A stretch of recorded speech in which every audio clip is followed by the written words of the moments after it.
पुरानी पेंशन की बहाली के मुद्दे पर आंदोलित सरकारी कर्मचारियों के आंदोलन के बढ़ते प्रभाव और इसी के साथ पुरानी पेंशन की बहाली के मुद्दे पर आंदोलित सरकारी कर्मचारियों के प्रतिनिधियों के तरफ से हूबहू पुरानी पेंशन की बहाली की मांग ने प्रधानमंत्री नरेंद्र मोदी को झुकने के लिए मजबूर कर दिया। और यही कारण है कि सोमवार देर शाम पुरानी पेंशन की बहाली के मुद्दे पर आंदोलित सरकारी कर्मचारियों की मांगों को ध्यान में रखते हुए नीति आयोग की एक बड़ी बैठक बुलाई गई। इस बैठक में इस बात को प्रमुखता के आधार पर उठाया गया कि क्या पुरानी पेंशन की बहाली के मुद्दे पर आंदोलित सरकारी कर्मचारी अपनी मांगों को लेकर के एकदम से तटस्थ हैं और इसी के साथ उनकी मांग में आखिर चाहत क्या है। तो एक बात निकल कर सामने है कि पुरानी पेंशन की बहाली के मुद्दे पर आंदोलित सरकारी कर्मचारी एक सुनिश्चित पेंशन चाहते हैं। इसके लिए नीति आयोग की अध्यक्षता में जो बैठक चल रही थी उसमें एक बात साफ हो गई कि हम एनपीएस में ही एक सुनिश्चित पेंशन योजना देकर के सरकारी कर्मचारियों की सारी समस्याओं का हल कर सकते हैं। लेकिन इसके लिए क्या कुछ रणनीति बनाई जानी चाहिए, उस पर भी मंत्रणा हुई। तो वो मंत्रणा अब हम आपको बताते हैं। क्या आप भी राष्ट्रीय पेंशन प्रणाली यानी कि एनपीएस में निवेश करते हैं? इस बात को लेकर के ही सबसे पहले सवाल उठा तो जवाब आया हाँ।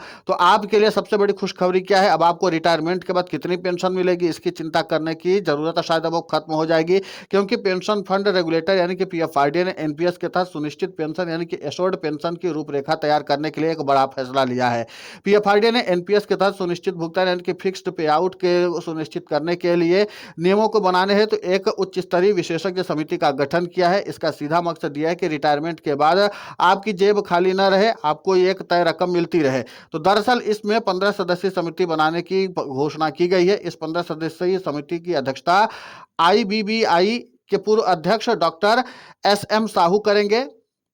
यह समिति कोई साधारण कमेटी नहीं है, क्योंकि इसमें वित्त विशेषज्ञ भी शामिल होंगे, कानून के जानकार भी शामिल होंगे, पूंजी बाजार के एक्सपर्ट भी शामिल होंगे और शिक्षा जगत के दिग्गज भी शामिल होंगे। समिति क्या काम करेगी ये भी बता देते हैं आपको। यह समिति विकसित भारत 2047 के लक्ष्यों को ध्यान में रखकर काम करेगी। इसके मुख्य काम में नियम बनाना, गारंटीड पेंशन के लिए फ्रेमवर्क तैयार करना, बाजार आधारित गारंटी, कैसे मार्केट के उतार चढ़ाव के बावजूद भी आपको फिक्स्ड पैसा मिले इसका रास्ता खोजना, जोखिम प्रबंधन यानी निवेशकों का पैसा सुरक्षित रहे इसके लिए भी रिस्क मॉनिटरिंग करना। इसमें एनपीएस के जो सरकारी कर्मचारी हैं यानी एनपीएस धारी जो सरकारी कर्मचारी, अभी तक एनपीएस में रिटर्न पूरी तरह से बाजार यानी मार्केट पर निर्भर करता था,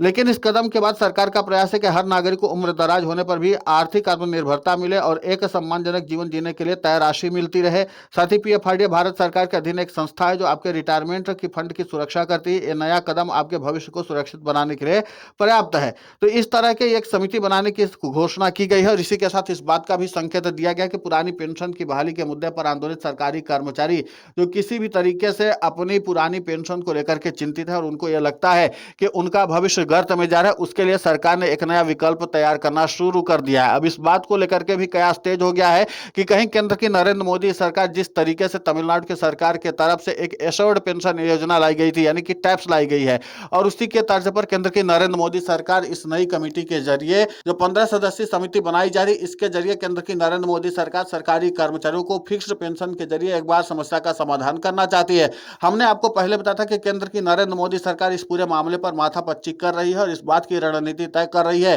कि आखिर पुरानी पेंशन की बहाली के मुद्दे पर आंदोलित सरकारी कर्मचारियों के लिए क्या बीच का रास्ता निकाला जाए। अब इसी बीच के रास्ते को ध्यान में रखते हुए केंद्र की नरेंद्र मोदी सरकार ने एक बड़ा दांव चल दिया, 15 सदस्यीय समिति बना दी है। अब इस समिति का काम यह होगा कि सरकारी कर्मचारियों के लिए कैसे एक सुरक्षित पेंशन योजना बनाई जाए यानी कि एश्योर्ड पेंशन स्कीम बनाई जाए। इसी के साथ ये भी नियम बनाया जाए कि जो निवेशक होंगे यानी कि जो इन्वेस्टर्स होंगे, जैसे सरकारी कर्मचारी जो निवेशक हैं उनके लिए भी फ्लेक्सिबिलिटी बनी रहे। इसी के साथ जो बाजार के रिस्क हैं उससे भी इसको दूर रखा जा सके। तो तमाम तरह की रणनीति जो है केंद्र की नरेंद्र मोदी सरकार इसमें बनाने की कवायद में जुटी हुई है और इसी के साथ केंद्र की नरेंद्र मोदी सरकार पुरानी पेंशन की बहाली के लिए नई तरह की जो कमेटी बनाई है, ये नई कमेटी कितना ज्यादा फायदेमंद साबित होगी ये देखना महत्वपूर्ण होगा। आईबीबी के जो अध्यक्ष हैं डॉक्टर एसएम साहू, वो किस तरीके से फायदेमंद साबित होते हैं ये भी देखना महत्वपूर्ण होगा, क्योंकि पुरानी पेंशन की बहाली के मुद्दे पर आंदोलित सरकारी कर्मचारी एक गारंटीड सुनिश्चित पेंशन चाहते हैं और उसी बात को ध्यान में रखते हुए केंद्र की नरेंद्र मोदी सरकार ने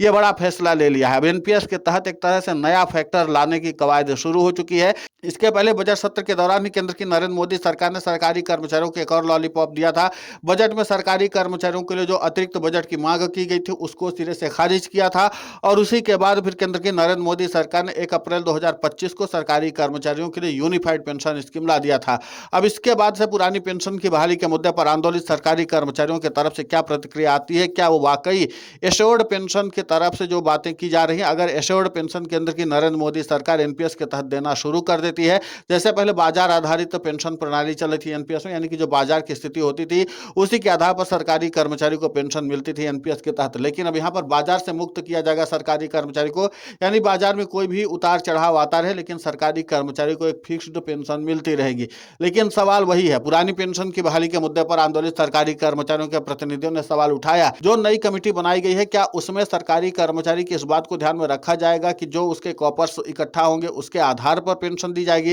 या सरकारी कर्मचारी के लिए इस बात का ध्यान में रखा जाएगा कि जो उसकी जरूरत है उसके हिसाब से पेंशन दी जाएगी या उनके सेवा के हिसाब से पेंशन दी जाएगी। इन तमाम पहलुओं पर भी सरकारी कर्मचारियों के लिए उहापोह की स्थिति बनी हुई है। लेकिन फिलहाल केंद्र की नरेंद्र मोदी सरकार ने पुरानी पेंशन की बहाली के मुद्दे पर आंदोलित सरकारी कर्मचारियों के लिए एक नया रास्ता तलाश दिया है, और वो रास्ता यह है कि फिलहाल सरकारी कर्मचारियों के लिए एक निश्चित पे आउट देने की तैयारी शुरू हो चुकी है, यानी एश्योर्ड पेमेंट देने की तैयारी शुरू हो चुकी है। और इसके लिए 15 सदस्यीय कमेटी बनाई गई है। इसमें तमाम एक्सपर्ट जो है उनको शामिल किया गया, जैसे हमने आपको सिलसिलेवार तरीके से बताया है। देखना महत्वपूर्ण होगा कि जिस तरीके से पुरानी पेंशन की बहाली के मुद्दे को लेकर के सरकारी कर्मचारी एड़ी चोटी का दम लगाए हुए हैं, और इन सबके बीच में जिस तरीके से नई कमेटी बन रही है, इसके पहले भी आपको याद ही होगा कि जो वित्त विभाग के तत्कालीन जो सचिव थे, यानी कि टीवी सोमनाथन जो वित्त विभाग के तत्कालीन सचिव थे, उनके नेतृत्व में ही एनपीएस में किए गए सुधार के लिए कमेटी बनाई गई थी, और उसी की उपज यूनिफाइड पेंशन स्कीम थी। अब इसी के नाते से पुरानी पेंशन की बहाली के मुद्दे पर आंदोलित सरकारी कर्मचारी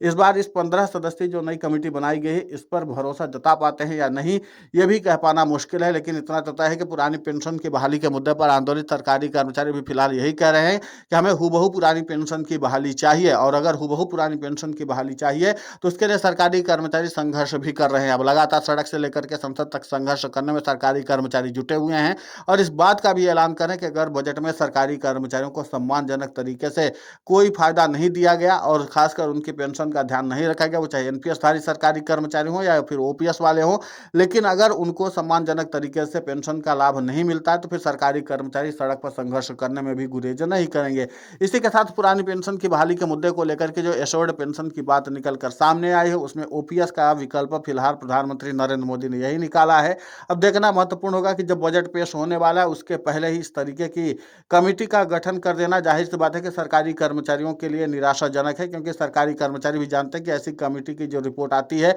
वो बहुत लंबे वक्त में आती है। तब तक सरकारी कर्मचारियों को इस बात के लिए टाला जाएगा कि आपके मामले को लेकर के हमने कमेटी गठित कर दी है, बहुत जल्द उसका रिजल्ट आने वाला है, लेकिन उस रिजल्ट का इंतजार सरकारी कर्मचारियों को खलेगा तो जरूर। फिलहाल इस पूरे घटनाक्रम को लेकर के आपकी प्रतिक्रिया बहुत महत्वपूर्ण होती है, आप हमें कमेंट करके जरूर बताएं। साथ ही पुरानी पेंशन की बहाली के मुद्दे पर हम लगातार आंदोलित होकर के खबरें चला रहे हैं। आप हमारे समर्थन के लिए चैनल को सब्सक्राइब करें, खबर को ज़्यादा से ज़्यादा शेयर करें ताकि पुरानी पेंशन की बहाली का मुद्दा और बुलंद हो।